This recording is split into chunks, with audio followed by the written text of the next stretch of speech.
에베소서 5장 21절, 25절에서 28절까지의 말씀을 제가 읽겠습니다. 다 같이 자리에서 일어나 하나님의 말씀을 경청하십시오.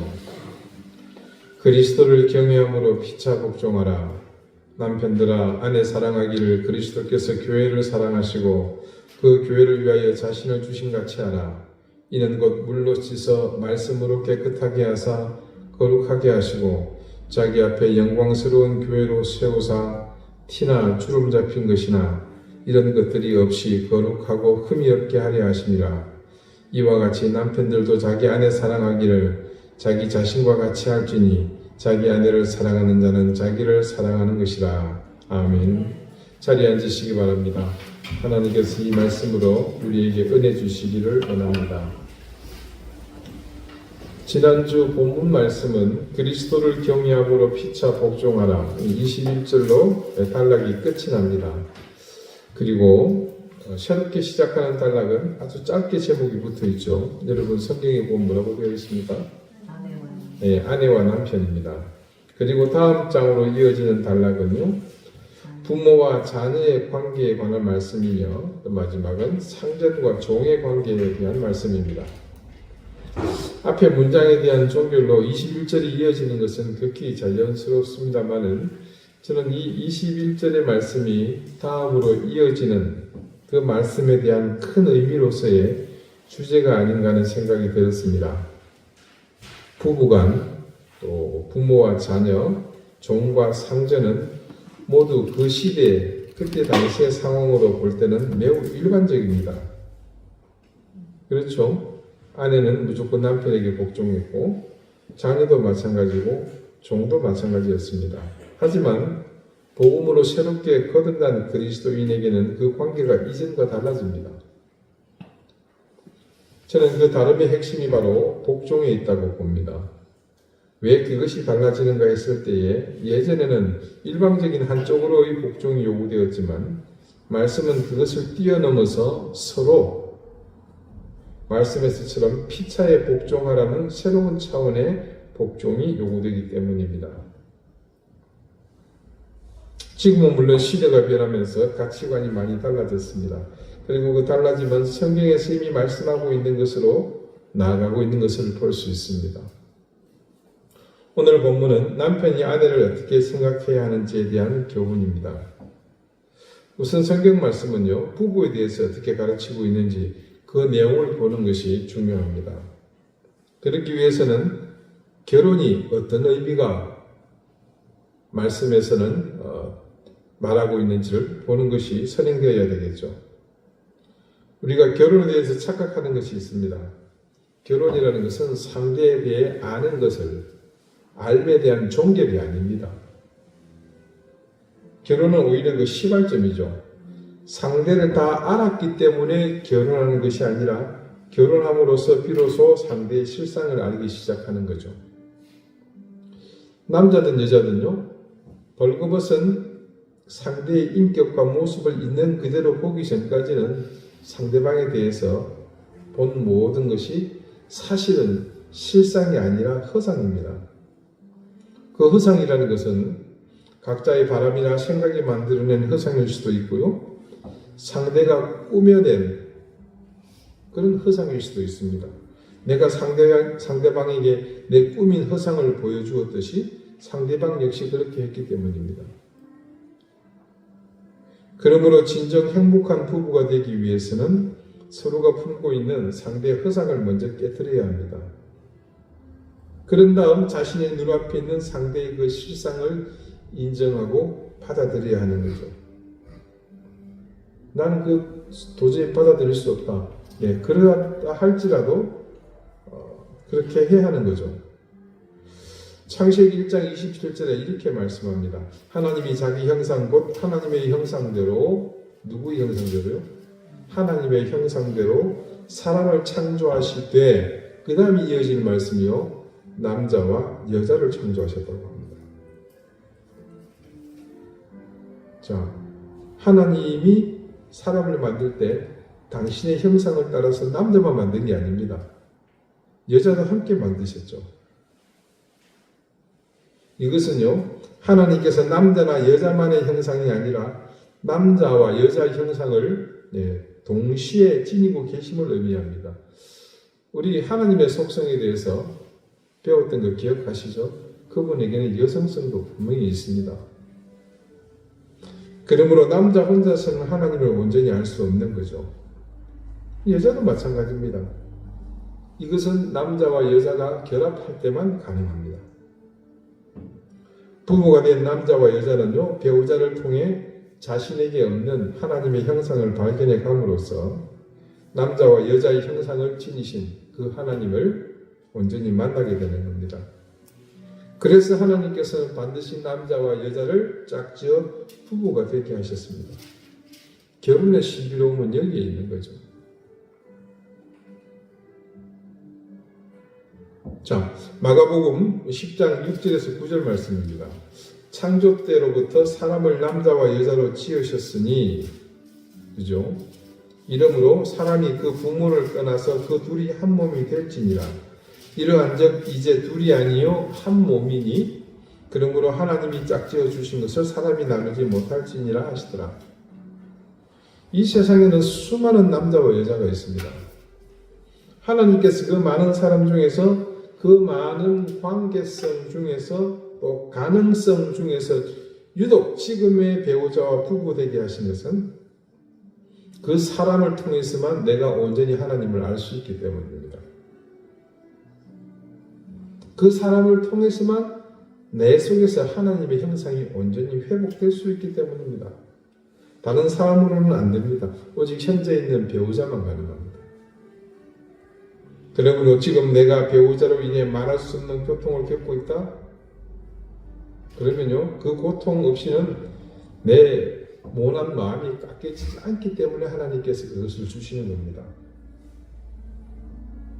그렇게 하나님은 내 배우자를 도구 삼으셔서 내 마음을 찢고 모난 마음을 깎아내심으로써 내 삶 속에 하나님의 형상을 지금 회복시켜주고 계신 겁니다. 생각해 보십시오. 배우자를 위해서 내가 마음이 그렇게 찢어지지 않았던들, 어떻게 지금처럼 하나님만 의지하는 그리스도인이 될 수 있었겠습니까? 과연 나는 기도하려 했겠으며 말씀을 붙잡으려고 했겠는가? 자, 그것이야말로 지금 이 배우자가, 지금 그 원수가 나와 부부 되었음이 하나님께서 역사하신 증거라는 거죠. 배우자로 인해서 더 이상 고통스러움만 하지 마십시오.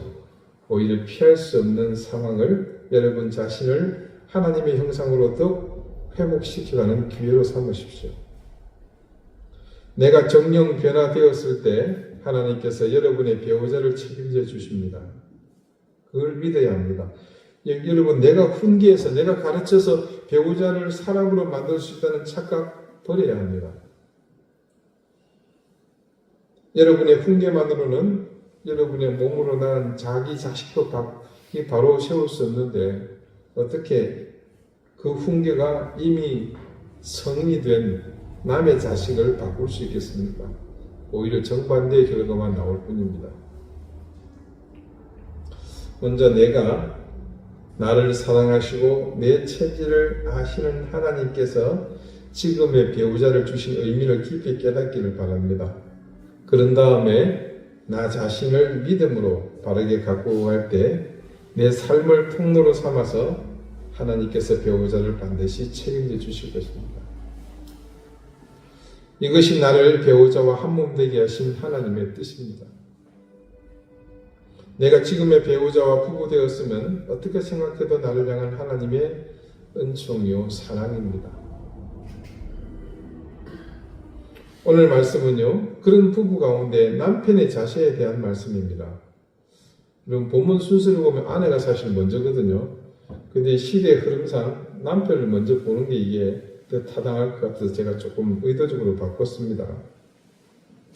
예전에요, 여러 차례 방송이나 인터넷 기사를 통해 보도된 적이 있습니다만은 기혼 여성을 대상으로 현재의 남편에 대해서 그리고 결혼 생활에 대해서 설문조사를 한 내용입니다. 응답한 여자의 70%가 남편과 이혼하기를 원하거나 생각해 본 적이 있다고 대답을 했고요.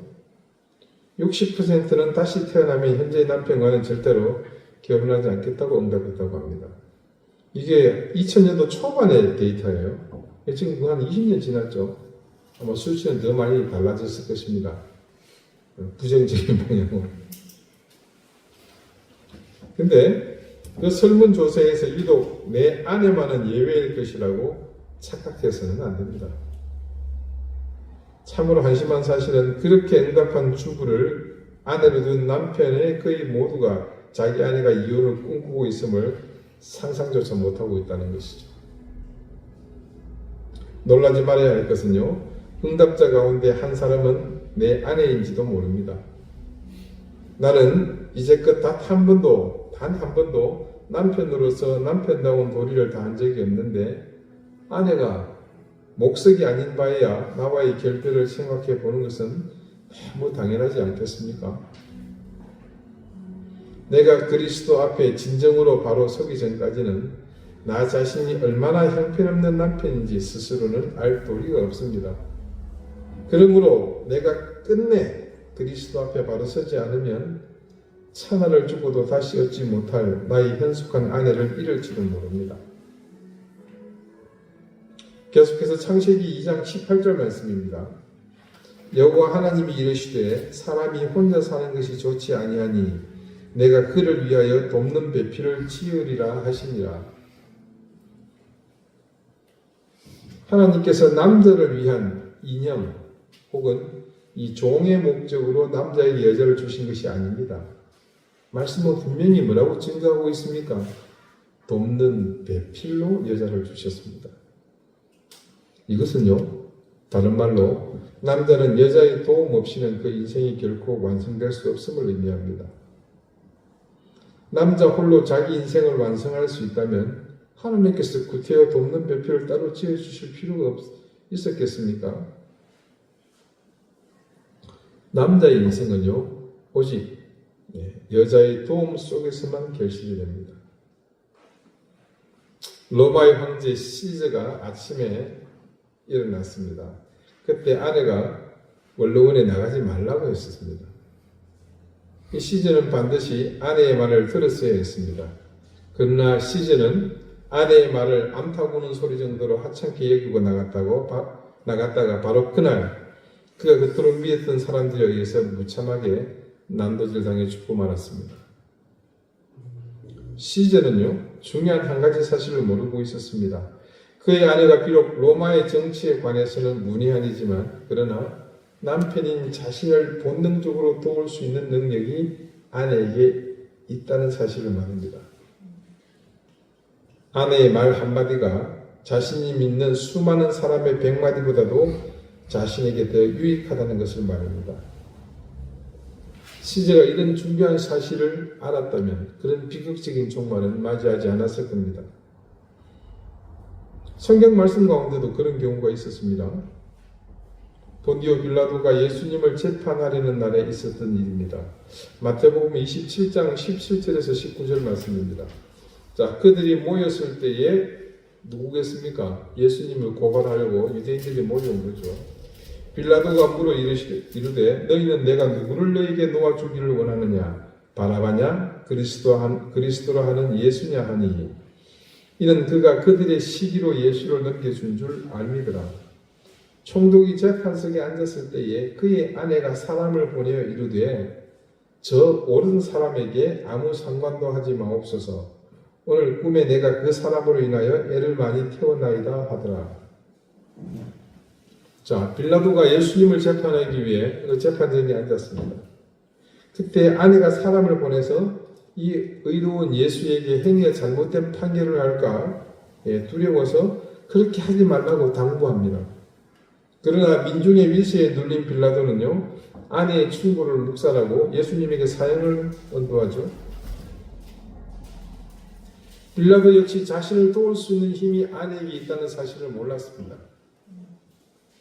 그것을 알았던들 이 사도신경 고백을 통해서 본디오 빌라도에게 고난을 받아 십자가에 못 박혀 돌아가시고라는 이 그리스도인들의 고발을 지금까지도 당하고 있지는 않을 것입니다.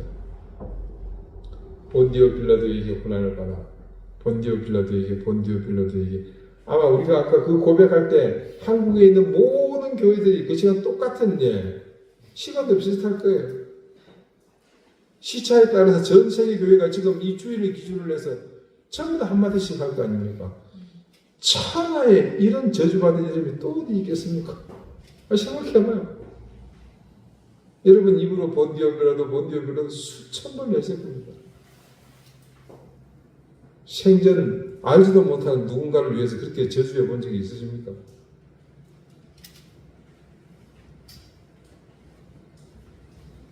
아마 이 세상 끝날까지 계속될 겁니다. 빌라도 개인은 물론이지만 그 후손들도 지금 살아있을 거 아니에요. 누군가는. 얼마나 큰 수치입니까? 아내의 도움이 있음에 남자의 인생은 비로소 완성됩니다. 어떤 의미에서는요, 한 분야의 정상을 차지한 사람들은 모두 아내의 도움을 겸손히 받은 사람들입니다. 아내가 밥하고 빨래하는 것도 훌륭한 도움입니다만은, 그러나 그런 도움은 반드시 아내가 아니더라도 돈으로 얼마든지 해결할 수 있습니다. 아내의 도움은 손발로 줄 수 있는 도움을 초월합니다. 아내는 타고난 본능으로 여러분만을 향한 마음으로 말함이 없는 사랑으로 그리고 무엇보다도 믿는 아내는요 하나님께서 주신 지혜로 여러분을 돕습니다. 그 도움은 나의 별필 아내 외에 이 세상 누구로부터 오지 않습니다. 무엇에 관해서는 아내와 대화를 나누십시오. 아내가 내가 하는 일에 대하여 전혀 문외한일지라도 지나치는 아내의 말 속에 나를 위한 결정적인 조언이 들어있을 것입니다. 아내는 나를 돕는 배필로 나를 위해서 하나님께서 내게 주신 선물이기 때문입니다. 그러므로 여러분 아내를 명실공히 인생의 동반자로 삼으십시오. 그때 여러분이 무엇을 하든 아내는 여러분 삶에 대하여 말할 수 없는 긍지와 자부심을 가질 것입니다. 왜냐하면 여러분의 인생이 곧 아내 자신의 인생이 되었기 때문입니다. 그러나 만약 그렇게 하지 않을 경우 여러분이 성공하면 할수록 아내는 여러분으로부터 멀어질 것입니다. 그 성공은 아내 자신과는 아무 상관도 없는 남의 성공일 뿐이며 성공에 미친 여러분은 철저하게 비가정적일 것이기 때문입니다. 아내는 남편의 명령대로 움직이는 남편의 종이 아니라 남편으로부터 인생 동반자로 인정받기를 원하는 살아있는 인격입니다. 자, 왜 그런지 성경은 이렇게 증거합니다. 성경은 아내의 출처를 남편이라고 증거하고 있습니다. 여러분 창세기 2장 21절과 22절을 보면요. 여호와 하나님이 아담을 깊이 잠들게 하시니 잠들 때 그가 그 갈빗대 하나를 취하고 살로 대신 채우시고 여호와 하나님이 아담에게서 취하신 그 갈빗대로 여자를 만드시고 그를 아담에게로 이끌어 오시니. 자, 여러분 하나님께서 남자에게서 취하신 갈빗대로 여자를 만드셨습니다. 그래서 여러분 초창기 렌트겐이 이 엑스레이를 발명하고 나서요 모든 사람의 초미의 관심사는 여자의 갈빗대가 남자보다 과연 하나 적을 것이냐 아니면 똑같을 것이냐 그거에 대한 관심이 쏟아졌었죠. 결론은 뭡니까? 똑같아요. 왜냐하면 그때 그 아담에게만 빼놓은 거지. 빼버리면 어떡해요? 안 되죠. 그때는 똑같은 건데 그런 상식적인 생각을 벗어나서 그때 그랬기 때문에 당연히 하나가 적을 것이다. 그렇게 생각을 했던 거죠. 자, 여러분 이 갈빗대가 가슴을 이렇게 싸고 있습니다. 이 안에 뭐가 있습니까? 허파도 있겠지만 왼쪽 가슴 안에는 심장이 있습니다. 이게 뭡니까? 생명이잖아요. 그런 이 갈빗대 없이는 생명이 보장되지 않습니다. 그래서 갈빗대는 뼈 중에서도 가장 중요한 뼈입니다. 그처럼 생명을 보호하는 가장 중요한 뼈로 여자를 만드신 거죠. 남자가 반드시 여자를 사랑해야 할 까닭이 여기 있습니다.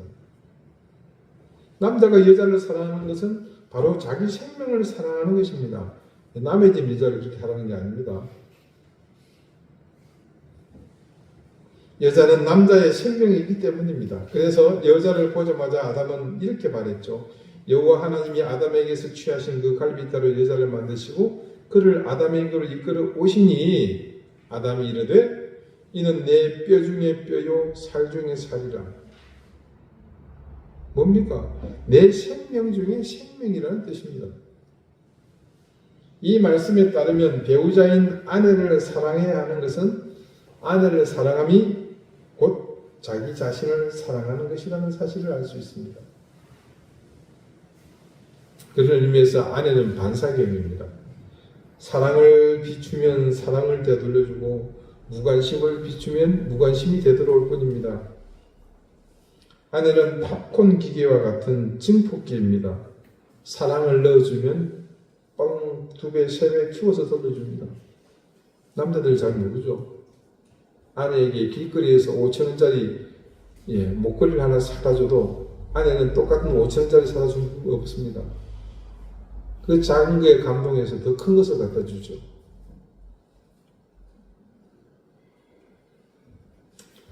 그렇듯이 무관심을 넣으면 그게 무관심이 2배, 3배 증폭되어 그렇게 표출됩니다. 여러분, 증폭된 무관심은 뭡니까? 증오잖아요. 아내는 사랑을 먹고 자라는 초원입니다. 남편이 사랑의 단비를 쏟을 때 갖가지 꽃과 열매를 거두어내지만 남편이 무관심으로 일관할 때 아내는 황폐해져 있던 것마저 말라 비틀어져 버리고 맙니다. 아내보다 자기를 더 사랑하는 것이 자기 자신을 위하는 것인 줄 아는 남자는 그래서 가장 유치하고 어리석은 인간입니다. 오직 지혜로운 남자만이 아내를 사랑합니다. 이 사실을 누구보다도 잘 아는 바울이 오늘 이같이 말합니다. 이와 같이 남편들도 자기 아내 사랑하기를 자기 자신과 같이 할지니 자기 아내를 사랑하는 자는 자기를 사랑하는 것이라. 생각해 보십시오. 아내에게도 피를 나는 부모 형제가 있죠. 남편이 자기 부모 형제를 사랑하듯이 아내 또한 자기 부모 형제를 사랑합니다. 남편에게 자기 부모 형제가 소중한 것처럼 아내도 자기 부모 형제는 생명처럼 소중합니다. 그런데 왜 아내는 피를 나눈 그들을 떠나서 피 한 방울 섞이지 않는 남편을 따라왔습니까? 아내에게도 꿈이 있었고 하고 싶은 일들이 많이 있었습니다. 그 모든 것을 주저없이 포기하고 남편을 따라 나선 이유, 그게 뭘까요? 아내에게도 인간으로서 체면과 자존심이 있습니다. 그럼에도 자기의 성씨까지 버리고 남편의 호적에 올라 아무개 부인으로 불리는 이유가 무엇입니까? 그 이유는 단 하나잖아요. 우린 다 알고 있습니다. 오직 남편의 사랑, 남자가 반드시 주겠다고 그토록 굳게 약속했던 그 사랑 때문 아니겠습니까? 그 사랑을 믿고 그 사랑을 위해 아내는 자신의 모든 것을 아낌없이 버렸습니다. 그러나 남편은 사랑의 약속을 어겼죠. 아내는 배신당한 겁니다. 아내는 천사가 아닙니다. 아내는 감정이 있는 인간입니다. 배신감과 정오심을 잉태하는 것은 당연한 법칙이고 그것은 고스란히 그것을 제공한 남편에게로 되돌아갑니다. 모든 것이 자신의 자업자득이죠. 남편들은 이렇게 말합니다. 바빠서 아내에게 관심을 두지 못하는 것일 뿐 사랑하지 않는 것은 아니라고. 아니 여전히 아내를 사랑한다고 자신들이 그토록 바쁜 것도 다 아내를 위함이라고 말할 것입니다. 그러나 그건 진실이 아니죠. 사랑은 관심입니다. 사랑하면 관심을 표하지 않고는 못 베기죠. 관심은 시간입니다. 관심이 있는 곳에는 반드시 시간이 따라가기 때문이죠. 여러분, 내 마음이 있는 곳에 뭐가 있습니까? 내 돈과 내 시간이 거기에 집중이 되잖아요. 아내와 교제할 때를 생각해 본다면 그렇게 말하는 남자들은 지금 거짓말하고 있음을 깨닫게 될 것입니다. 자신에게 솔직해야 합니다. 아내에게 무관심한 것은 바쁘기 때문이 아니라 실은 지금 자신에게 아내보다도 더 귀중한 것이 생겼기 때문이죠. 그것이 운동일 수도 있고 친구일 수도 있고 사업일 수도 있고 낚시, 골프, 다른 취미일 수도 있습니다. 그러나 곰곰이 생각해 보십시오. 조금 심각한 얘기인데요. 만약 내가 내일이라도 중병에 걸려 병상에 누워 있어야 할 처지가 된다. 도대체 누가 무엇이 끝까지 나와 함께 하겠습니까? 6개월이 지나기도 전에 내가 그토록 기다리는 내 친구들은 나를 기억조차 하지 않을 것입니다. 그들이 나를 다시 생각한다면 그것은 그들이 내가 죽었다는 부고장을 받았을 때일 것입니다. 사업도 취미도 더 이상 벗이되어 주지 않습니다.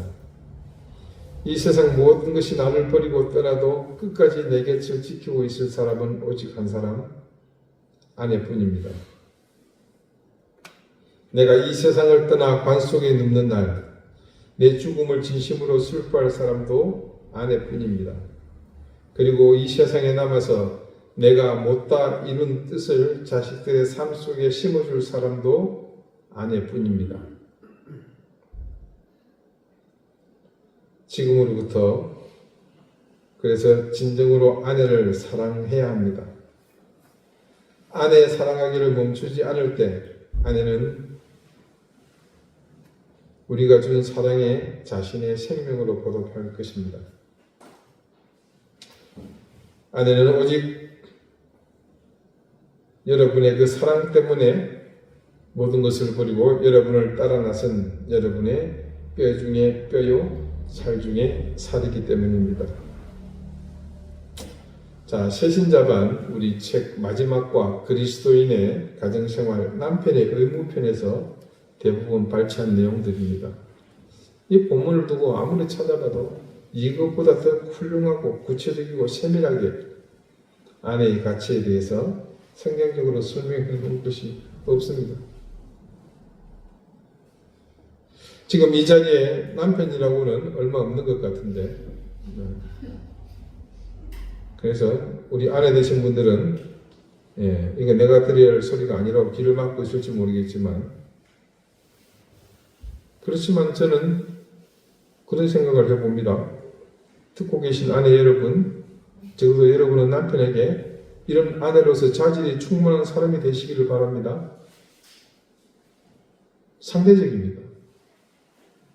이제 다음 시간에 아내의 의무를 얘기할 때 또 여러분도 함께 귀담아 들어야 할 것입니다. 자, 오늘 본문의 말씀에서 간과할 수 없는 중요한 한 가지가 있습니다. 바울은요, 남편이 아내 사랑하기를 그리스도께서 교회를 사랑하시고 그 교회를 위하여 자신을 주신같이 하라고 했습니다. 그러면서 그렇게 할 이유가 뭐냐? 그거를 그 다음 절 이렇게 밝혀놓고 있습니다.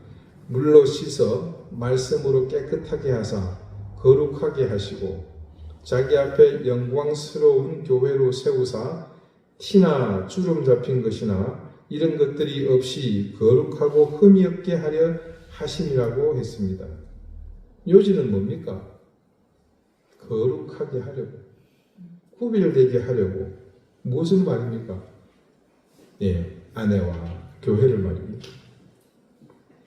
교회를 거룩하게 하는 것은 당연히 해야 할 일인데 세상 그것을 지적할 필요가 있을까 싶지만은요, 반드시 지적해야 할 필요가 있어서 그리 한 것입니다. 거룩이란 말이 나오면 꼭 제가 여러분에게 되짚고 넘어가는 것이 있죠. 거룩이라는 말은 늘 우리에게 부담을 주는 말입니다. 그런 부담은요, 자연 관심 밖으로 밀어내리는 방어 기제로 이어집니다. 그래서 거룩이라는 말은 항상 거리감이 수반됩니다. 근데 우리는 그 거룩이 지향하는 본질이 구비라는 사실을 잘 알고 있습니다. 여러분, 거룩과 본질은 거룩과 구별은 같은 것이죠. 그래서 부담이나 거리감이 아니라 거룩이란 말이 나오면 우리는 어떤 생각을 하게 됩니까? 노력하고 열심히 해야 한다는, 노력과 열심이 필요한 것이라는 사실을 또한 우리는 알고 있습니다. 교회가 세상과 구별되어야 한다는 것, 어찌 보면 당연하다고 생각하는 이 일이 우리에게 거룩하라시는 주님의 명령을 이행하는 가장 본질적인 마음이라는 것을 안다면, 가장 본질적인 마음가짐이라는 것을 안다면 지금 이 시대에 그것이 얼마나 고귀한 가르침이었는지 뼈저리게 느끼게 됩니다. 어느 때보다도 큰 위기 속에 있는 교회가 그렇게 될 수밖에 없는 지경에 이르게 된 여러 원인 중 한 가지가 바로 이 교회의 세속화잖아요. 교회의 세속화, 다른 말로 뭡니까? 세상과 동화되는 거죠. 동질감을 가지는 겁니다. 교회의 세속화를 말하면 대부분 오해하는 것이 한 가지가 있죠. 교회의 세속화는 마치 대형 교회만 해당되는 것으로 여기면서요, 우리와는 전혀 관계없는 듯이 그렇게 생각한다는 겁니다. 절대 그렇지 않습니다. 한국의 대형 교회 중에는요, 세속화의 물결을 거스르는 교회가 얼마든지 있습니다. 제가 거쳐봤던 영락교회도 그랬어요. 한국 최초의 사실 대형 교회인데요, 절대 세속화 굉장히 그 교회는 거리가 멉니다. 물론 그렇지 않은 부분도 있습니다. 단지 재정의 규모가 크다는 점, 그리고 그런 막대한 재정을 사용하는 방법에 있어서 그것이 세상의 눈에는 기업과 같이 보이기 때문에 생긴 오해일 뿐, 오히려 더욱 신앙의 방법으로 서 있는 대형 교회가 많습니다. 본질은요, 크기와 상관없이 교회에 관한 생각이 세속적이라는 겁니다. 여러분, 우리 주님의 몸된 교회라는 말을 참 많이 썼죠. 적어도 제가 지금껏 자라온 신앙의 터전에서 오직 이 말은 항존 직분을 가진 분들이 회중 대표 기도할 때 쓰고 있는 말로만 느껴졌던 것은요, 저만의 생각은 아닐 겁니다. 안타깝게도 이 말은 오래전부터 우리 가까이 있었지만 정작 주님의 몸된 교회를 주님의 몸처럼 생각하지 않는 사람들이 훨씬 더 많습니다. 오히려 주님의 몸보다는 누구의 몸이라고 생각합니까? 내 몸이라고 생각하는 사람들이 훨씬 많았습니다. 그렇게 착각하며 살다 보니까 습관적으로 자신을 세상의 가치로 온통 치장하기에 바빴죠. 네, 당연한 일이니까요. 과연 그가 교회가 주님의 몸된 곳이라는 확고한 믿음이 있었다면 과연 그렇게 할 수 있었겠습니까? 더군다나 오늘 말씀을 보십시오. 남편들아, 아내 사랑하기를 그리스도께서 교회를 사랑하시고 그 교회를 위하여 자신을 주심같이 하라. 이는 곧 물로 씻어 말씀으로 깨끗하게 하사 거룩하게 하시고 자기 앞에 영광스러운 교회로 세우사 티나 주름 잡힌 것이나 이런 것들이 없이 거룩하고 흠이 없게 하려 하심이라. 과연 이 말씀을 앞에 두고서 그 말씀을 믿는다면 과연 우리가 교회를 대하여 이전처럼 그렇게 자신의 판단과 고집으로 이끌고 나가려고 할 수 있었겠는가 말입니다. 그래서 다시 한번 우리는 신앙의 정직함과 믿음의 올바름이 갖는 의미를 더욱 무겁게 받아들일 수밖에 없습니다. 하나님이 배필로 나에게 보내주신 아내를 대하는 마음에서 우리는 바울이 교회를 사랑하는 하나님의 마음을 알게 됩니다. 동시에 우리는 하나님께서 교회를 사랑하시는 마음을 통해 나의 배우자인 아내가 어떤 사람인지 또한 알게 됩니다. 아내는 세상에서 나를 향해 유일하게 구별된 사람입니다. 그 아내의 거룩함을 지켜가는 것이 바로 남편된 우리가 아내를 향해서 해야 할 가장 중요한 일입니다. 그와 동시에 교회 또한 하나님께서 우리에게 주신 세상에서 유일하게 구별되는 곳, 곧 그리스도의 몸된 같은 곳입니다. 그리스도의 몸과 같은 곳입니다. 결코 나의 몸, 우리의 몸된 곳이 될 수 없습니다. 그러므로 이 또한 세상의 다른 곳과 분명히 구별되어야 할 곳, 거룩한 곳이 되어야 할 줄 믿습니다. 사랑하는 여러분, 다음 주도 같은 말을 하겠습니다만 여러분의 배우자를 거룩하게 하십시오. 그리고 그처럼 우리의 교회를 거룩하게 만드십시다. 이것이 그리스도의 제자인 우리가 마땅히 걸어가야 할 길입니다. 기도드리시겠습니다. 하나님, 우리에게 아내를 주심은 우리가 하나님을 향해 온전해지기를 바라시는 사랑의 인도하심이었음을 깨닫게 해 주십시오. 오늘 이 시간 우리 모두는 서로의 배우자로 어떤 모습이어야 할지 말씀이 주시는 그 의미와 가치를 바르게 깨닫고 배우자를 거룩하게 구별하게 해 주십시오. 이는 또한 그리스도께서 당신의 몸된 교회를 사랑하는 방법임을 깨닫고 이제껏 우리의 몸된 교회로 착각하며 임의로 내 고집과 생각을 강요했었다면 그 잘못을 즉시 바로잡고 배우자를 거룩하게 구별하는 법을 주님께서 교회를 사랑하신 것과 같은 방법으로 배우고 실천하게 해 주십시오. 세속의 가치에 물든 수많은 우리의 보배로운 것들을 회복함으로 오염되고 그래서 허물어가는 이 시대의 오류, 이 시대의 교회를 바로잡게 해 주십시오. 예수 그리스도 이름으로 기도드립니다. 아멘.